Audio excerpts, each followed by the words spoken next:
to go ahead and call this meeting to order. We would like to start with the invocation and the Pledge of Allegiance, and I have asked Reverend Bond if he would mind doing the invocation, and I'll ask Mr. Roy Phipps, would you mind leading the pledge? Okay.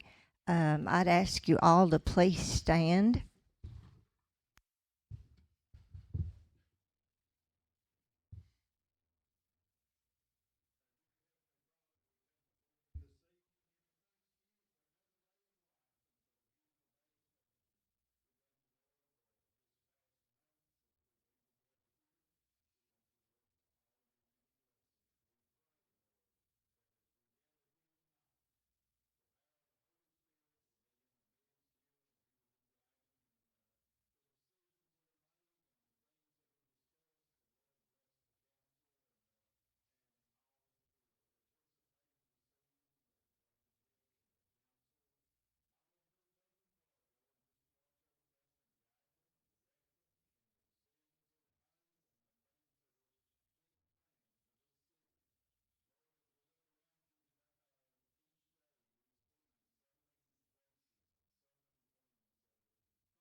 Thank you, gentlemen, and if we could now please have the roll call.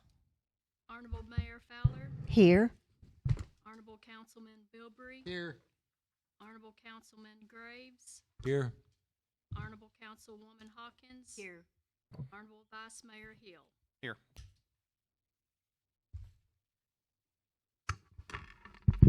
I would ask now that the council consider the agenda and the minutes as they have been presented. If there is anything that we need to add or subtract or correct, please let me know as far as the minutes go. And we've all had those prior to this evening as well as the agenda. So if there are no changes that need to be made, I would entertain motions to approve the agenda as well as approve the minutes after you've had a moment to look at that.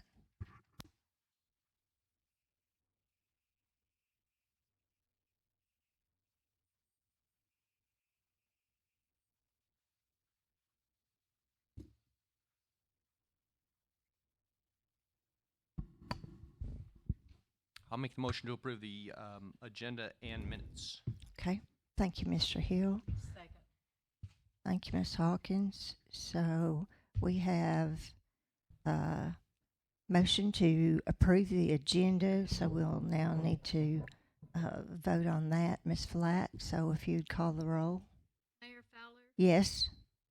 Honorable Bilbrey. Yes. Honorable Graves. Yes. Honorable Hawkins. Yes. Hill. Yes.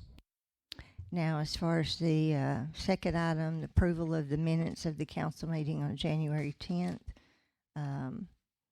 if you would call the roll, Ms. Flatt. Fowler. Yes. Bilbrey. Yes. Graves. Yes. Honorable Hawkins. Yes. Vice Mayor Hill. Yes.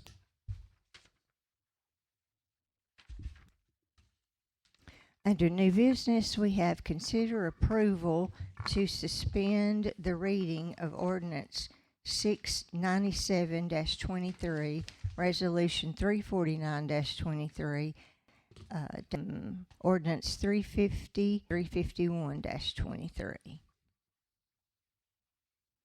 And again, we will be discussing each of those individually, and so this is just a business matter to suspend the reading of each of those at the beginning of the session, because we will be discussing each one.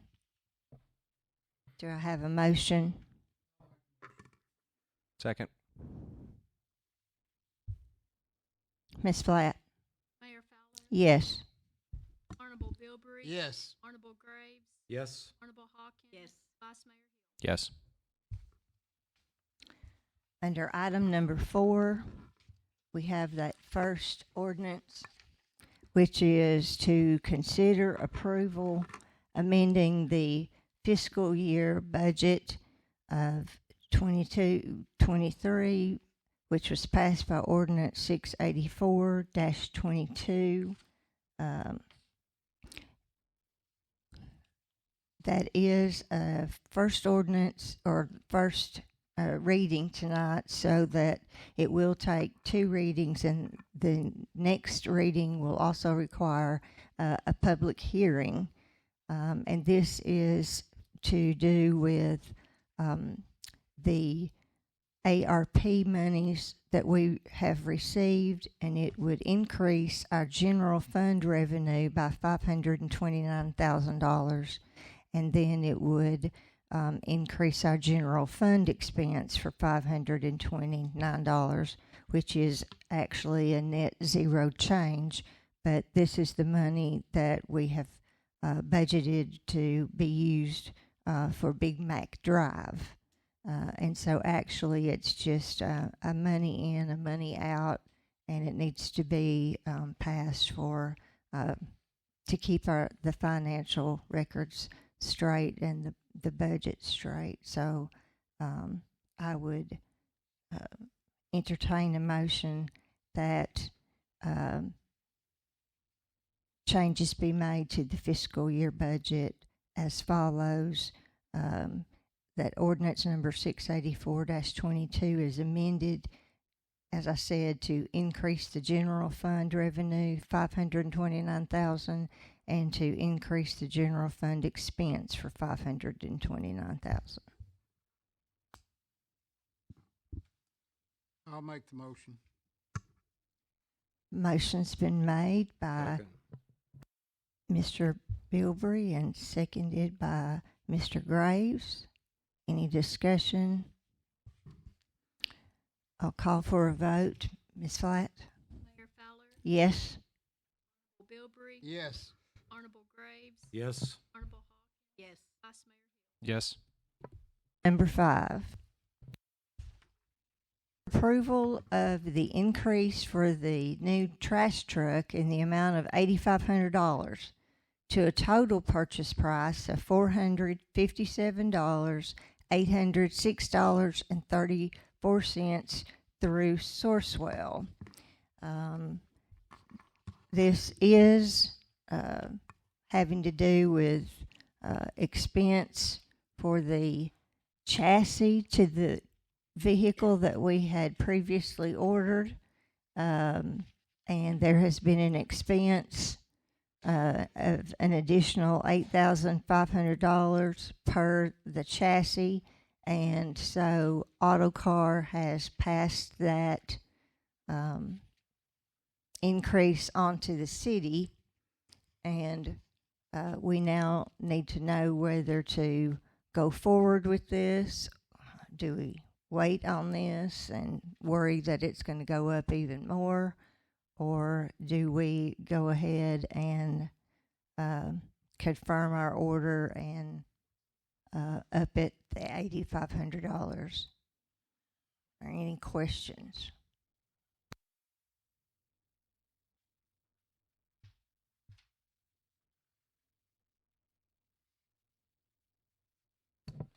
Keith, how do we know that this isn't gonna? We're not gonna get a second letter. I mean, it's. I thought we had ordered the unit, and now we are faced with an increase. And will they? What's to stop them from another increase? There's no guarantee. In this letter, it says there'll be no further increases. We're about 6 months from delivery. I think part of the problem with this is we ordered this in February of 22. So we're a year out from our original order date.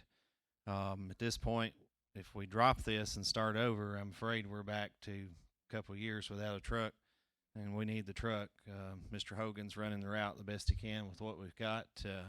We had an instance the other day where we had several trucks broke down. So at this point, it's kind of move forward or you're starting over from ground zero.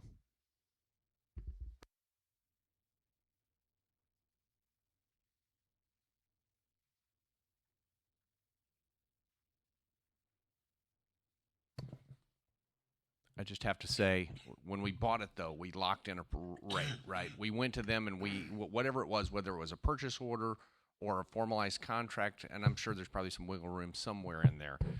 I would be remiss if I didn't say, we locked it in at the original, and it just hurts that they're now coming back and saying, well, the rate that you agreed to originally is not the rate that you're going to end up paying. I said my piece. I'll stop talking. We did. We issued a purchase order, but this isn't the only supplier I've talked to that's the same scenario. There's been several suppliers. The same with the Ford cars we ordered. They couldn't get 22s, and the 23s are much higher. So if we pass on scenario and instance with everything, instead of 186,000, it's 220,000. So it's the same with everything. I get it. I just don't like it. I want to add, too, that I've seen this with other cities that we represent, and it's a huge problem, and I agree with your opinion of this practice. It's pretty sinister. I just don't like it.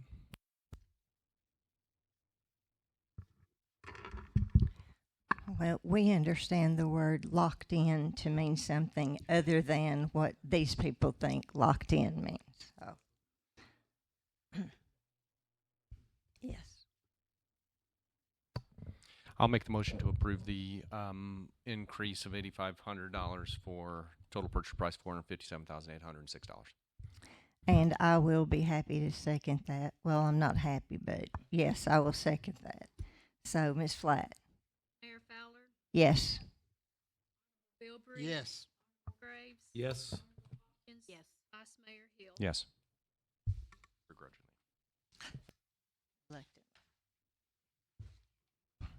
Item number 6. Consider approval to purchase a new Freightliner M2-106 with this attachment loader brush truck in the amount of $186,371.23 through Sourcewell. It looks like that we have had at least 3 quotes, 3 bids that Mr. Morrison was able to secure.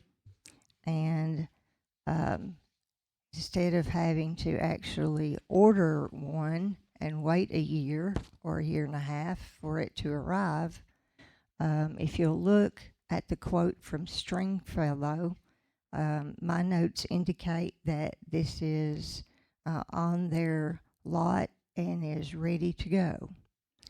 And it looks like that it meets with the qualities that we need it to have.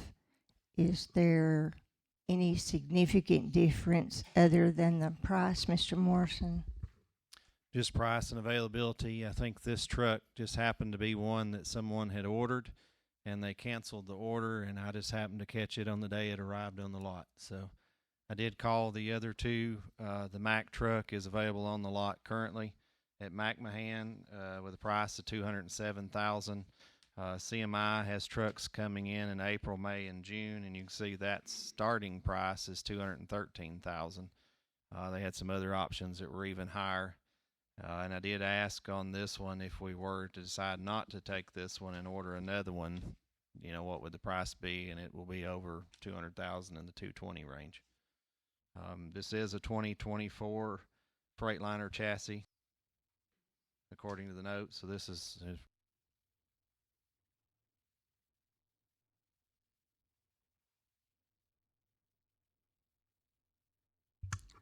Well, I know we currently have a brush truck. We call it that. Are we going to try to, have we rehabbed that we can use into something else, or are we going to try to? I'm gonna try to sell Sell it. it. So originally the plan was to upfit a current Freightliner chassis garbage truck that we have. So I had the company come look at it. The upfit was going to be about $120,000, and they had concerns of what condition the chassis we have is. I'm not even sure what year that is. Is that a 2004, Tony? It's at least almost 20 years old just on the chassis. So after hearing the price to upfit it, we decided that wasn't such a good idea. The current brush truck is a 94 Ford chassis that we upfitted for like $57,000. So at the time it was a great deal, and it's held up for quite a few years, but it's showing its age, and we just need to replace it. And so this will take care of that, and we'll surplus that other truck and sell it off.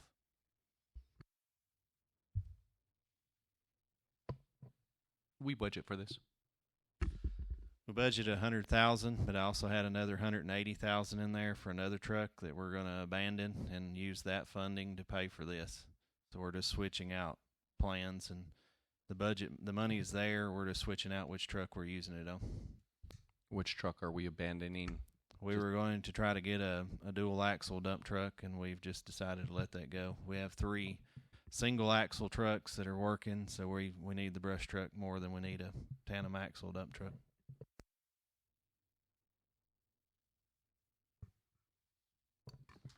And I assume the brush truck gets used regularly. I know I use it. I put a lot of, you're laughing back there. I put a lot of stuff out. It's a good service for our community, and it's people have trouble getting rid of brush and just limbs, and I think it's needed based upon the age of our current situation. So I'd make the motion to approve the purchase of the new truck, the claw truck, at $186,371.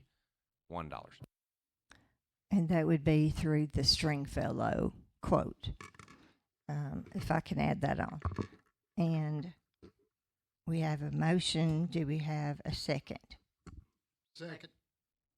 All right. Miss Flat, we're ready. Mayor Fowler, Yes. Honorable Bilbrey. Yes. Honorable Graves, Yes. Honorable Hawkins. Yes. Vice Mayor Hill. Yes.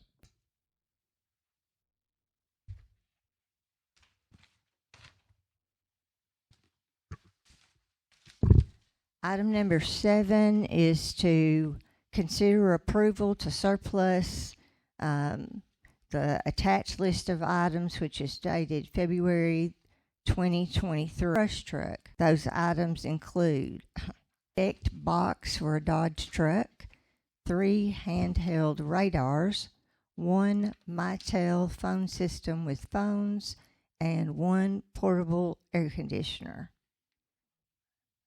And I think we're all aware of Mr. Morrison's prowess in getting the best deal for all of these for items that are surplus. I will be happy to make a motion that we consider these items surplus. Do I have a second? Second. Ms. Flatt? Mayor Fowler, Yes. Honorable Bilbrey. Yes. Honorable Graves, Yes. Honorable Hawkins. Yes. Vice Mayor Hill. Yes.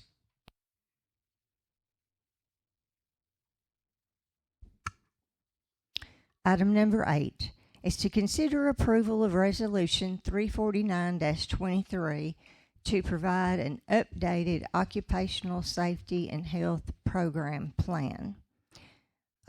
This is, we know this by the abbreviation of OSHA, as well as TOSHA, which is the state version, and this is to it needs to be regularly updated to provide a safe and healthy place and condition of employment for our employees.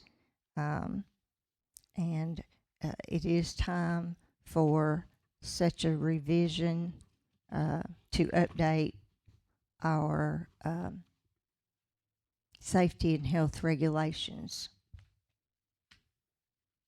Any more questions or comments?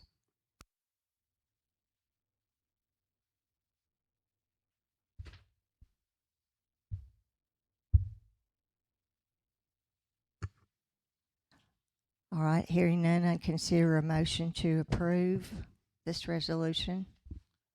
I make the motion. Second. Ms. Flatt? Mayor Fowler, Yes. Honorable Bilbray. Yes. Honorable Graves. Yes. Yes. Vice Mayor Hill. Yes.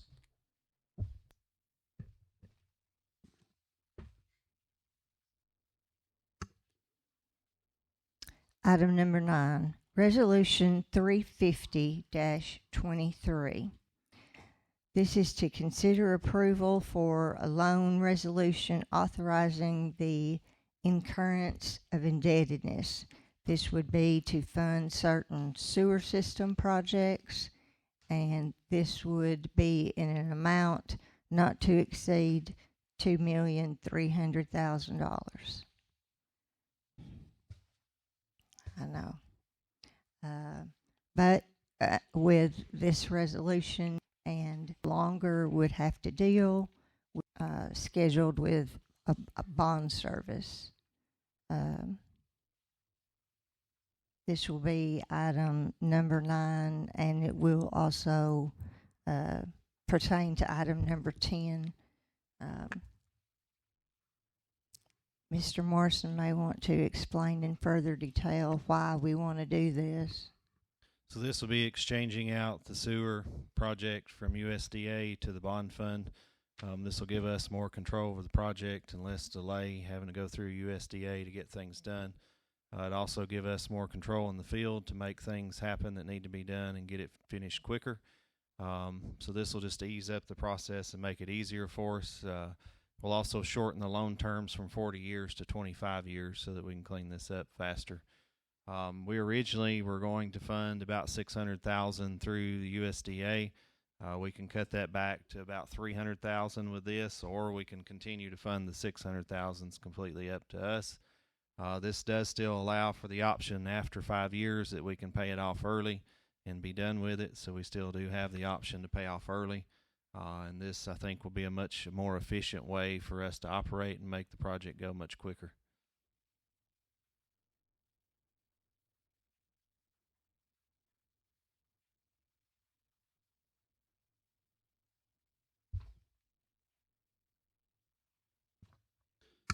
This will be the initial resolution, and then there will be the loan agreement final resolution, because this has to be published in the paper.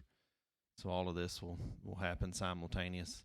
Once this goes through, we can start to draw funds as we need them, beginning at the end of March. So as the project proceeds, we can draw down the funds to reimburse the project cost as we go. So item 9 would be the resolution authorizing us to do this, and then item 10 will actually be the resolution that authorizes the loan agreement, correct? That's correct.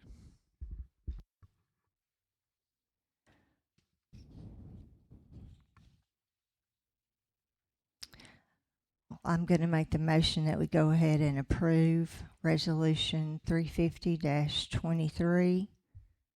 Anytime that we can lower, have more control over a project and have an opportunity to pay it off early and save some money, I'm all for that. So I'll make the motion to approve that, and I need a second. Second. Ms. Blatt? Fowler, Yes. Bilbray. Yes. Yes. Yes. Yes.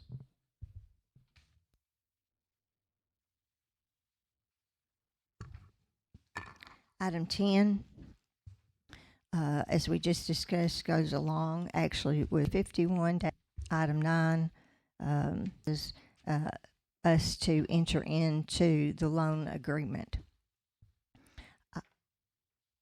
I will go ahead and make the motion that we approve this resolution, and if there's a second. Second. Ms. Hawkins. That was seconded by Ms. Hawkins. Ms. Flatt? Mayor Fowler, Yes. Honorable Bilbray. Yes. Yes. Yes. Yes.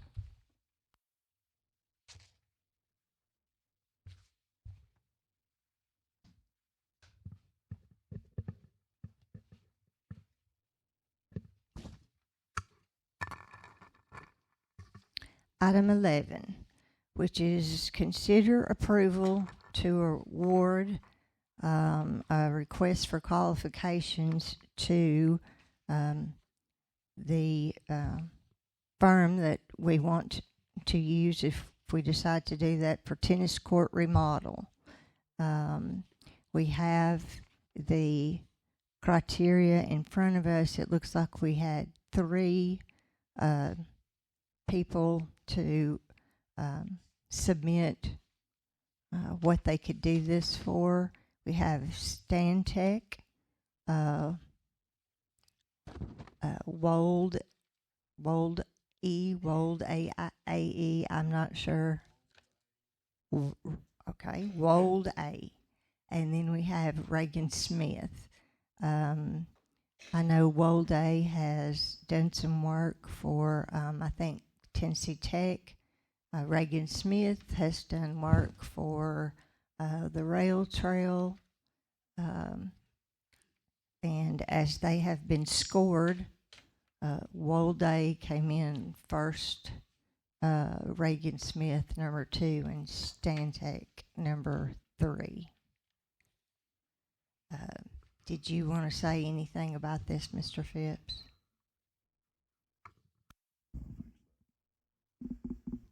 It's already working.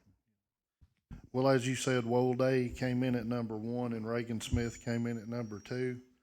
The idea with this RFQ was to select a primary engineering company to go with, and in the event that our negotiations with them fell through, then we would automatically just go to the second pick. Of course, based on those recommendations, we would recommend Wold A be awarded that and Reagan Smith as a secondary backup.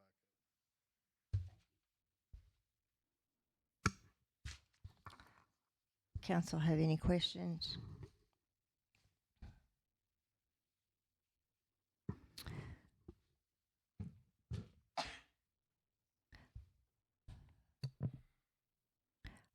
I will make RFQ that we consider, and then second to Reagan Smith if that becomes necessary for the tennis court remodel. Is there a second? Second. Ms. Flatt? Fowler, Yes. Honorable Bilbrey, Yes. Honorable Gray, Yes. yes, Mayor Hill. Yes.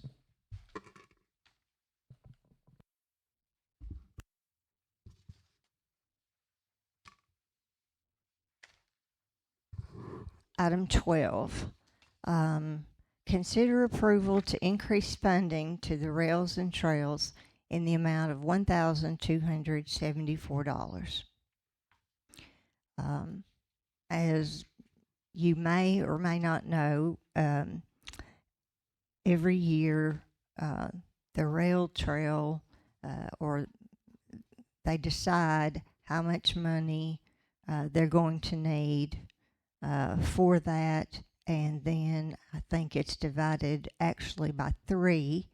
That would be between Allgood, Cookeville, and Putnam County.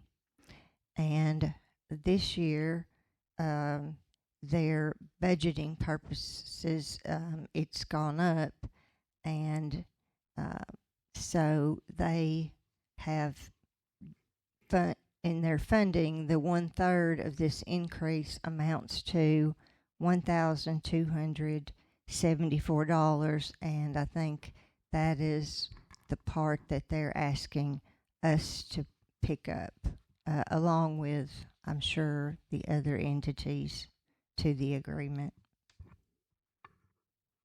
Are there any questions?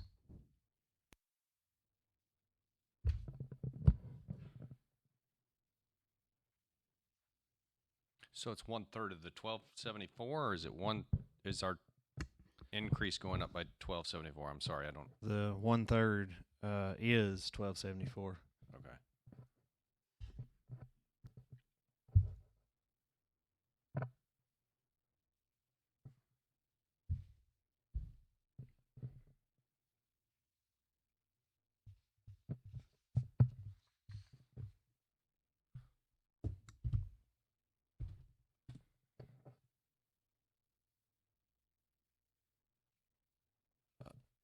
I assume all three entities, that's what they're getting. So I'd make the motion to approve the increase of $1,274 for the rail trail. Second. Ms. Flatt? Mayor Fowler, Yes. Bilbrey, Yes. Yes. yes. Yes.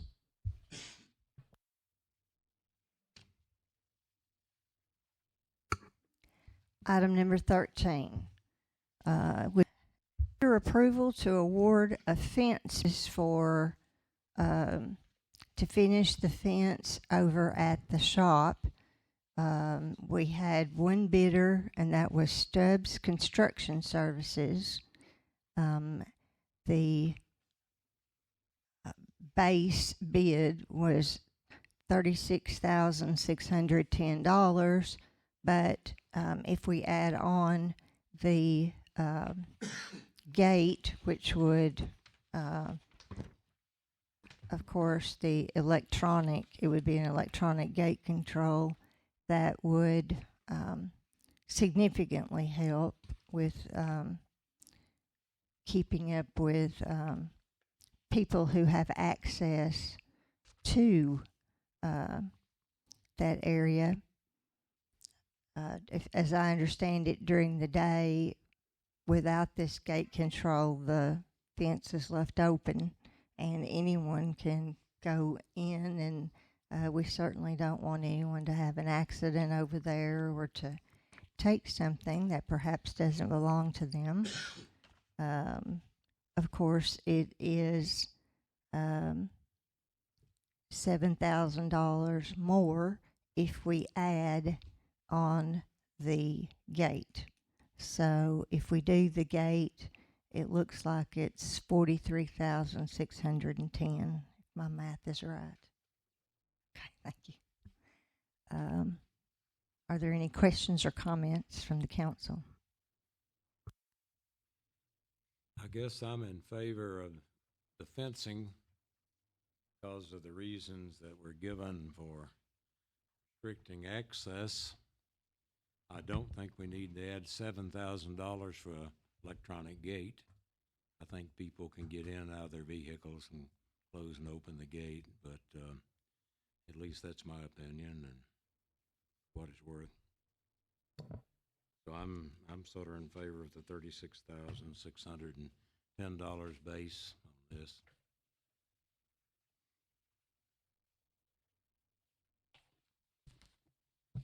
There's already gate there, correct? Yeah. Can you use that? I mean, just this is probably a dumb question. I just don't know. Put some sort of mechanical component to that gate, or is it their quote? I assume for the 7,000, that's a new gate actuator power. The gate that's already there, it's already made for the motor. So what they're going to do is just install the motor, run the electric, and the way that we're going to try to set it up is the cards we use to like access here. We know who comes in and out. So that's essentially $7,000 for just the motorization of the and all the wiring and everything. And also, we have a certain lock, but over the years, we don't know how many. I've come key to this lock. So on the weekend, have no reason why. So just, yeah. Can we change the lock cheaper than $7,000? We can change the lock. Okay. We can definitely change the lock. But like I was saying, it is a luxury, but it is, reliability purposes. But the risk is during the day. Yes. You close it. When we leave during the day, we're usually gone for a pretty good while, unless we got to run back and get supplies for a job that we're doing, and we don't know who comes in and out. When we have signs, just a sign. All right. So the question is it worth that risk, worth $7,000 of shutting a gate during the day, having the convenience? Is it worth $7,000? But we can change the lock. My opinion, if they want in, they're gonna get in, whether you got electronic gate or not. All they gotta do is agree. cut the chain. I agree. And that gate will roll right open. Keith was saying a couple years ago that somebody drove through the gate, you know. So, I mean, anything can happen.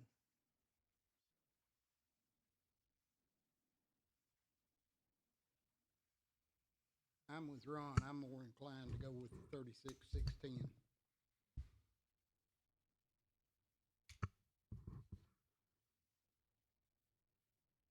I don't know how this one would work exactly, but I see a lot of private residences around that have electronic closing, locking gates, and they do that real well for the first month or two, and then you see them standing wide open all the time because they either forget to punch the button or they don't care anymore. And I think this is just an added accessory that's we could spend the money better somewhere else.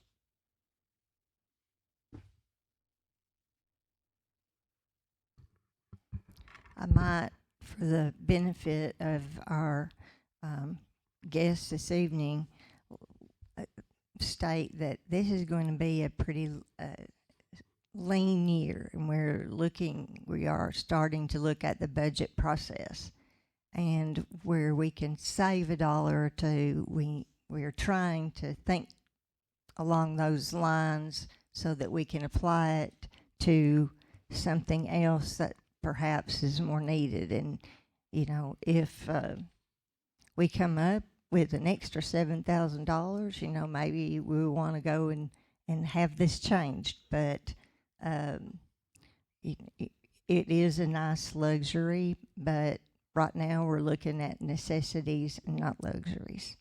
Kind of like you know, you have to think like you would for your home budget, that we have the responsibility to I think of the city and Mr. Graves, that right now I'm hesitant to spend an extra $7,000 for.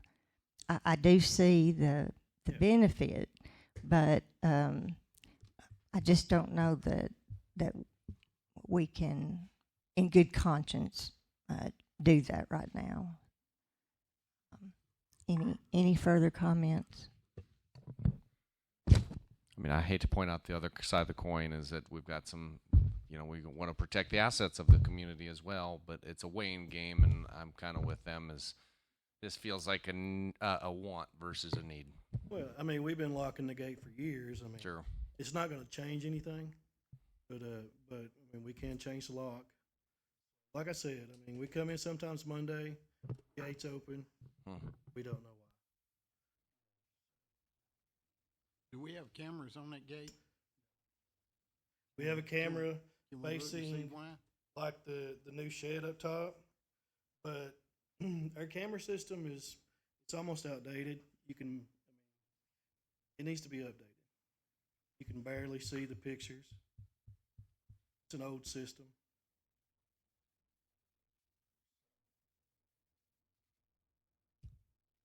We can spend a little bit of that money on cameras.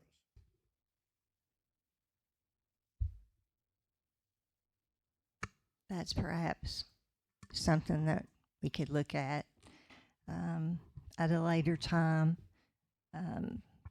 Do I have a motion to consider approving this fence bid to Stubbs Construction in the amount of $36,610?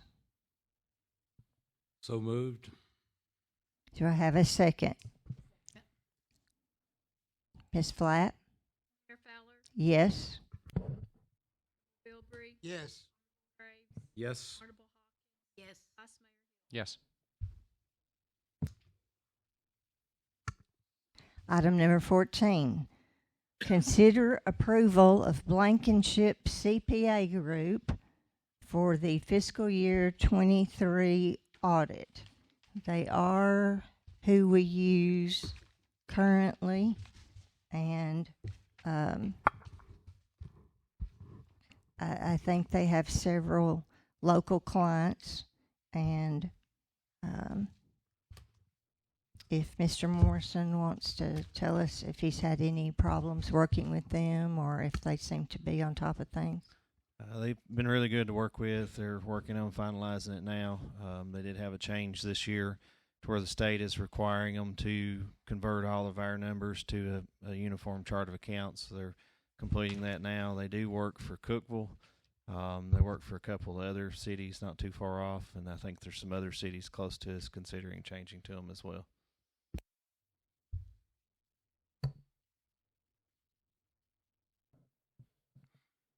I see no reason to change unless you need to, Keith. I'd make the motion to approve Blankenship CPA Group for the fiscal year 23 audit.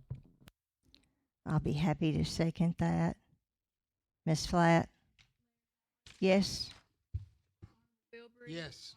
Graves? Yes. Yes. Mr. Morrison? I don't have anything else for tonight. Department heads, do you have anything? All right. Do we have any citizens or delegations who would like to address the council at this time?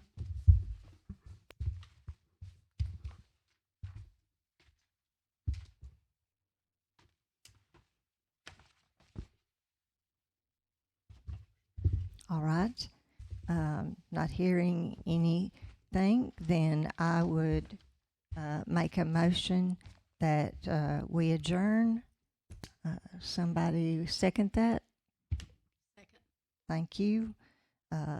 All those in favor say aye. Yes, ma'am. Aye. Any opposed? You better not. Thank you. And our next meeting will be March the 14th.